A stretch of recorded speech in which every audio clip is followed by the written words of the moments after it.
Hello friends. आप लोग कैसे हो? आशा है कि आप लोग स्वस्थ होंगे, मस्त होंगे। और यहाँ पे जैसे मैंने क्लास 10th की कल जो है विषय सूची के बारे में बताया था, तो एक बात और दोस्तों मैं कहना भूल गई कि आप लोग इस चैनल को लाइक करिए, सब्सक्राइब करिए एंड शेयर करिए। और आपके जो भी दोस्त हो उनको जो है मतलब शेयर करिए ताकि उनके लिए ये वीडियो हेल्पफुल हो सके। और यहाँ पे देखिए, मैंने कल जो है विषय सूची के बारे में बात किया था। तो यहाँ पे जो है हमने आपके साइंस को जो है तीन भागों में डिवाइड किया था। पहला केमिस्ट्री का पार्ट, दूसरा बायोलॉजी का पार्ट, तीसरा जो है फिजिक्स का पार्ट। ठीक। और मैंने ये भी बताया था कि कौन कौन से चैप्टर है, आप लोग यहाँ देख सकते हो। और उसके बाद हमने कहा था कि बायोलॉजी पोर्शन से स्टार्ट करेंगे, इसलिए बायोलॉजी पोर्शन से स्टार्ट करेंगे ताकि इसे ये पोर्शन केवल याद करने वाला है, ताकि इसे पढ़ के अगर जो हम लोग कंप्लीट कर लेते हैं तो इसको हर डे जो है मतलब रिवीजन करते रहेंगे, 10-15 मिनट में एक चैप्टर रिवाइज करते रहेंगे। ठीक है। तो यहाँ पे आज जो है हमारा फर्स्ट लेक्चर है और पहला चैप्टर है जैव प्रक्रम यानी लाइफ प्रोसेस। तो यहाँ पे आज स्टार्ट करते हैं। तो चलिए आप लोग भी एनसीईआरटी बुक खोल के बैठ जाइए।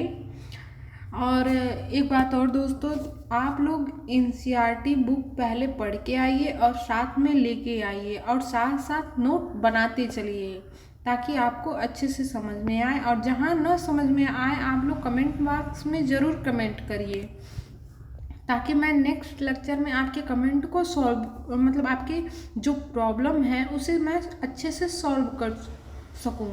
ठीक। और यहाँ पे देखिए जैव प्रक्रम लाइफ प्रोसेस, मतलब इसको पढ़ने के सबसे पहले इसमें हम लोग पढ़ेंगे क्या, इसमें मेन 4 टॉपिक है तो उसके बारे में पढ़ेंगे। तो यहाँ पे देखते हैं पहला टॉपिक जो है क्या है, ये पोषण, न्यूट्रिशन। तो इसमें पहला जो है हम लोग पोषण व उसके प्रकार के बारे में जानेंगे। दूसरा जो है स्वपोषी व विषमपोषी परपोषी, विषमपोषी को परपोषी भी कहते हैं, पोषण के बारे में जानेंगे। और थर्ड पॉइंट जो है प्रकाश संश्लेषण व आवश्यक कच्ची सामग्री के बारे में जानेंगे। और फोर्थ पॉइंट जो है मतलब वातकोत्सर्जन के बारे में जानेंगे, ये पौधों में होता है। और उसके बाद फिफ्थ जो है रंध्र स्टोमेटा के बारे में जानेंगे। और छठा जो है अमीबा में कैसे मतलब पोषण होता है उसके बारे में जानेंगे। सातवां जो है देखिए मानव दंत के बारे में जानेंगे। आठवां पॉइंट जो है मानव में पोषण कैसे होता है वो भी जानेंगे।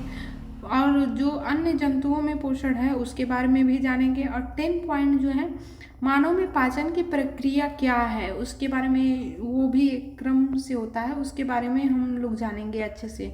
और देखिए यहाँ पे दूसरा मेन पॉइंट क्या है कि श्वसन, जिसे इंग्लिश में हम लोग रिस्पायरेशन कहते हैं, उसमें भी 3 टॉपिक आपको पढ़ना होगा।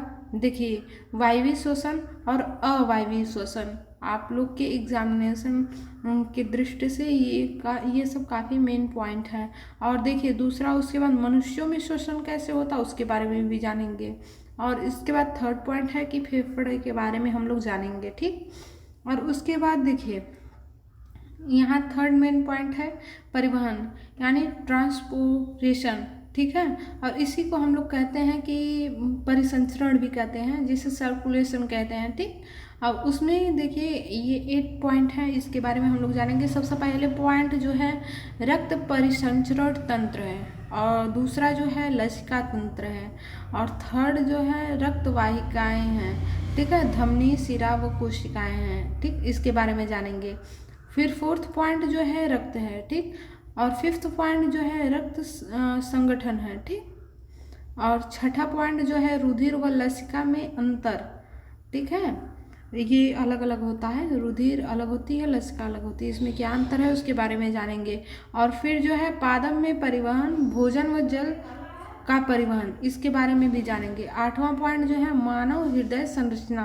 ठीक है। मानव हृदय संरचना के बारे में जानेंगे। और फोर्थ पॉइंट जो है यहाँ पे उत्सर्जन यानी एक्सक्रीशन के बारे में हम लोग जानेंगे। यहाँ पे पहला पॉइंट जो है मानव उत्सर्जन तंत्र है, और उसके बाद सेकंड पॉइंट जो है ब्रिक है, ब्रिक जिसे हम लोग किडनी कहते हैं। और उसके बाद थर्ड जो है मतलब पॉइंट क्या है कि ब्रिकार्ड, यानी ये जो किडनी है इसका सबसे छोटा पार्ट क्या है उसके बारे में जानेंगे। तो सबसे छोटा पार्ट जो है, इकाई जो है किडनी की, वो नेफ्रॉन होता है, ठीक। और उसके बाद देखिए दोस्तों, एक आप लोग ये पॉइंट याद रखिएगा विटामिन के बारे में। ये छोटा सा पॉइंट है तो मैंने यहीं पे आप लोग को समझाने की कोशिश की है, तो यहाँ पे याद रखिएगा। तो देखिए जो आपके एनसीईआरटी में दे रखा है, और यहाँ पे देखिए ये विटामिन है, और इस विटामिन को मतलब इसका केमिकल नेम क्या है उसके बारे में बताया गया है, और ये इससे इस विटामिन की कमी से होने वाले रोग के बारे में बताया गया है। तो चलिए देखते हैं। विटामिन ए, इसका वैज्ञानिक नाम रासायनिक नाम जो है रेटिनॉल है। और इसकी कमी से क्या होता है, रतौंधी, जैसे शाम के वक्त मतलब जैसे ही अंधेरा होना स्टार्ट होता है तो दिखना जो है कम होता जाता है, शुरुआती दौर में ऐसा होता है।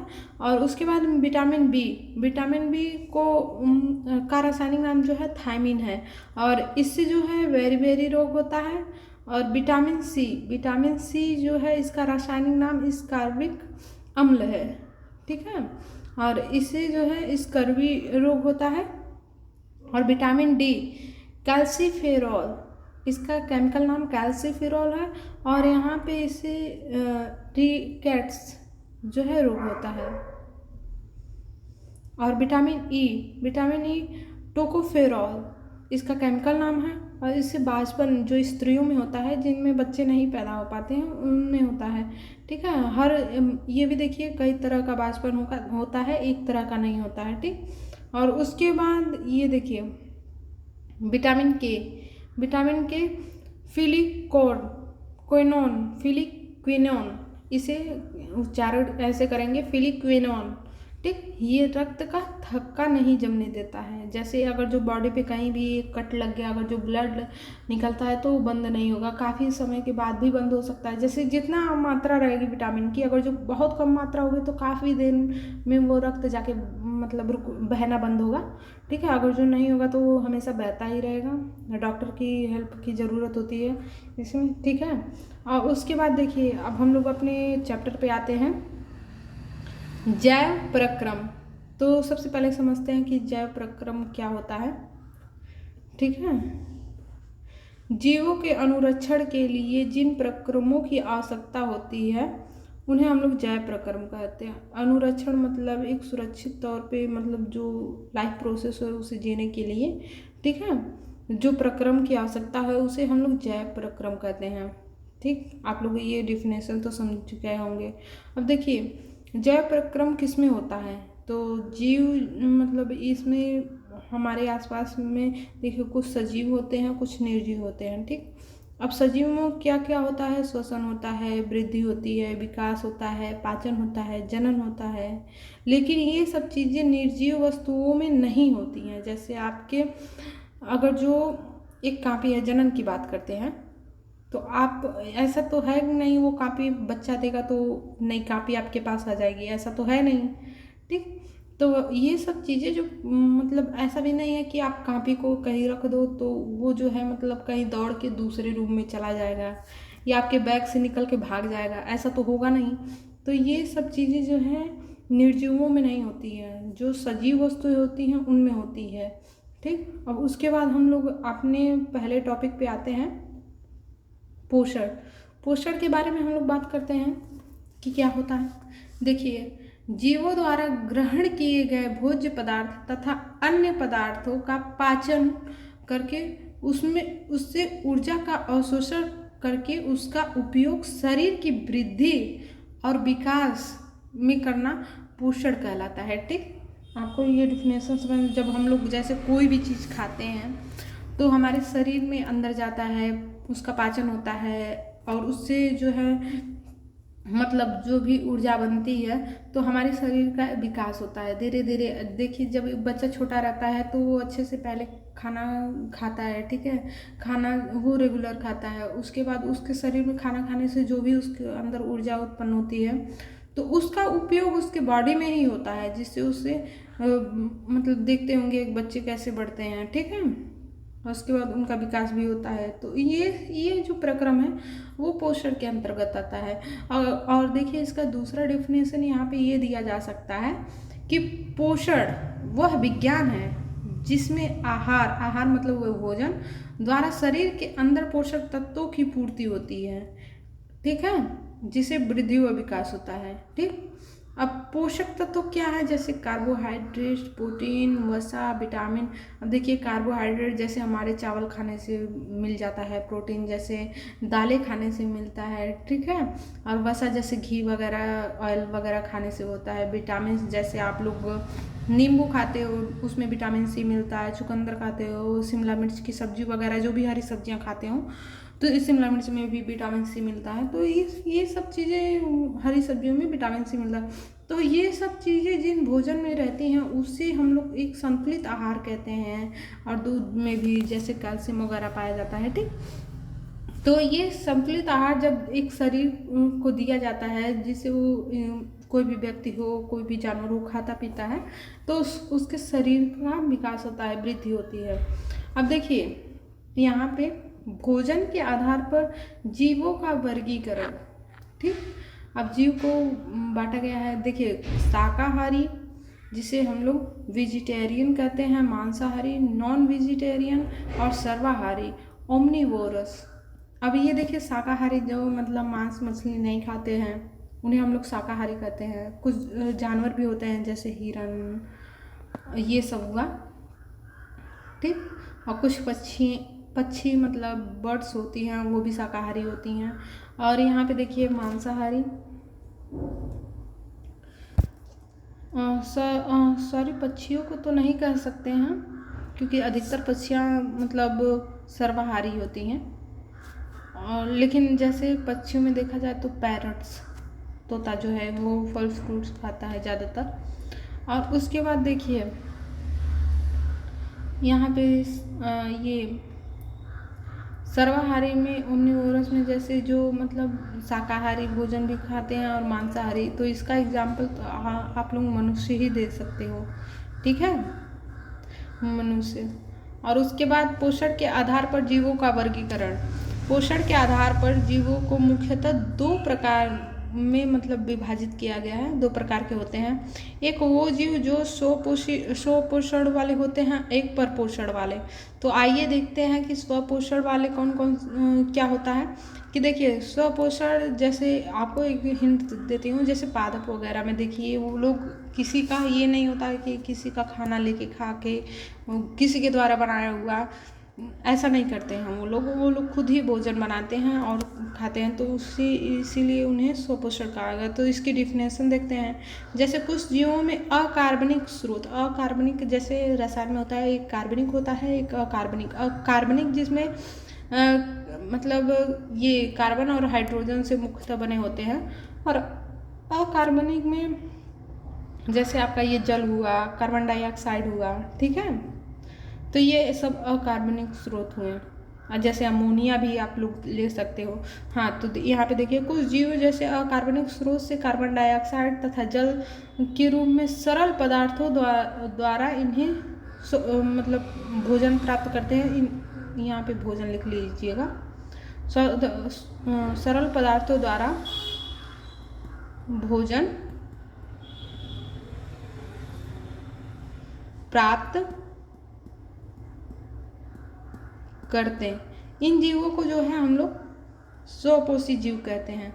एग्जाम्पल के लिए जैसे पादप और कुछ बैक्टीरिया जैसे बीजीए, ब्लू ग्रीन एल्गी, इसका फुल फॉर्म है। ठीक है, अब उसके बाद हम लोग परपोषण की बात करते हैं। इसमें जैसे या इसे हम लोग विषमपोषी भी कहते हैं, जो अलग अलग प्रकार के पोषण वो करते हैं। तो यहाँ पे इसका डिफिनेशन देखिए कि वह जैव परिक्रम जिसमें जीव अपने भोजन का निर्माण स्वयं न करके, खुद से न बना करके, यहाँ पे देखिए कुछ कार्बनिक पदार्थों से, केमिकल से बनाया जाता था, लेकिन ये लोग जो है स्वयं न बना करके दूसरे जीव द्वारा निर्मित किए गए भोज्य पदार्थों से पोषण प्राप्त करते हैं, उन्हें परपोषण कहते हैं। ठीक है, अब यहाँ पे देखिए कि ये परपोषी भी 3 प्रकार के होते हैं। ठीक, ये 3 प्रकार के होते हैं। पहला प्राणी संभोजी पोषण, और उसके बाद दूसरा जो है मृत परपोषी जीव पोषण जो होता है, और सी ऑप्शन जो है यहाँ पे परजीवी। अब यहाँ पे देखिए जैसे ये आपको आगे नेक्स्ट लेक्चर में पूरा अच्छे से बताया जाएगा, लेकिन मैं यहाँ पे थोड़ा सा बताती हूँ कि मृतो परजीवी जो है क्या होता है कि जैसे कोई सड़ी गली जो बॉडी होती है उसके ऊपर जो जीव रहते हैं उनसे पोषक पदार्थ प्राप्त करते हैं, उन्हें हम लोग मृतोपरजीवी कहते हैं। ठीक है, तो जैसे फफूंदी हुआ, ईस्ट हुआ तथा मशरूम हुआ, तो ये सब जो है कवक के ही प्रकार हैं। ठीक है, अक्सर आप लोग देखे होंगे कि रोटी वोटी जब घर में रखा रहता है या ब्रेड रखा रहता है उस पर फफूंद लग जाते हैं, जो हम उसे कवक ही होता है एक प्रकार का। ठीक, और उसके बाद देखिए परजीवी पोषण जैसे हमारे शरीर पे मतलब कुछ जैसे कोई इंसान आसपास देखे होंगे या जैसे काऊ वगैरह देखे होंगे, तो उनके शरीर पे छोटे छोटे जीव होते हैं, और इंसानों के सर में जू भी कह सकते हैं। ठीक है, हम लोग जू देखे होंगे कि जो डॉग्स पर भी देखे होंगे, उनके शरीर पे रहते हैं, उनसे ब्लड चूसते हैं, मतलब प्राप्त करते हैं, वहाँ से अपना पोषण प्राप्त करते हैं, उनसे परजीवी यानी दूसरों के शरीर पे रहने वाले जीव को परजीवी कहते हैं। ठीक, और ठीक है दोस्तों, तो आज यहीं तक। आप लोग इस चैनल को लाइक, सब्सक्राइब एंड शेयर करिएगा जाते जाते। तो ठीक है फ्रेंड्स, मिलते हैं नेक्स्ट लेक्चर में, तब तक के लिए बाय।